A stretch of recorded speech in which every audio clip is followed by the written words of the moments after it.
नमस्कार दोस्तों, स्वागत करती हूँ आपका।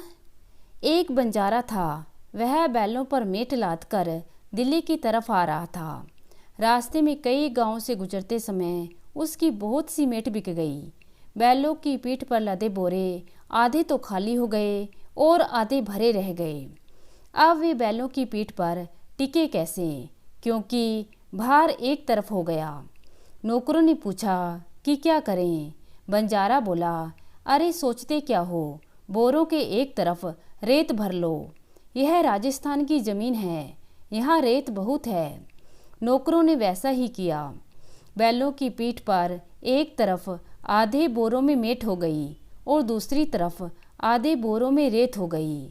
दिल्ली से एक सज्जन उधर आ रहे थे। उन्होंने बैलों पर लदे बोरों में से एक तरफ रेत झरते हुए देखी तो बोले कि बोरों में एक तरफ रेत क्यों भरी है। नौकरों ने कहा, संतुलन करने के लिए।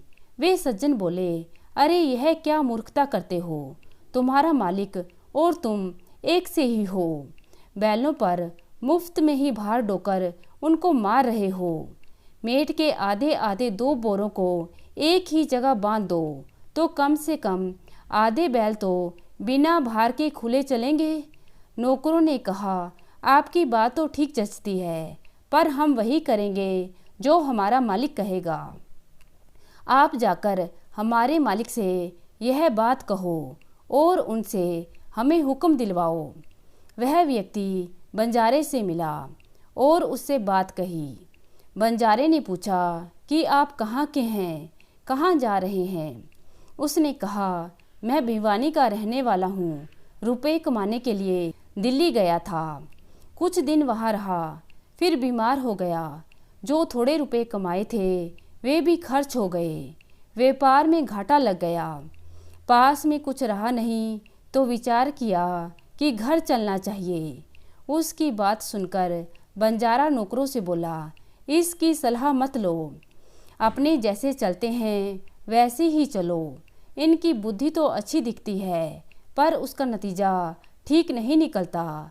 अगर ठीक निकलता तो ये धनवान हो जाते। हमारी बुद्धि भले ही ठीक ना दिखे, पर उसका नतीजा ठीक होता है। मैंने कभी अपने काम में घाटा नहीं खाया। वह बंजारा अपने बैलों को लेकर दिल्ली पहुंचा। वहां उसने ज़मीन खरीदकर मेट और रेत दोनों का अलग अलग ढेर लगा दिया और नौकरों से कहा कि बैलों को जंगल में ले जाओ, जहाँ चारा पानी हो वहाँ उनको रखो।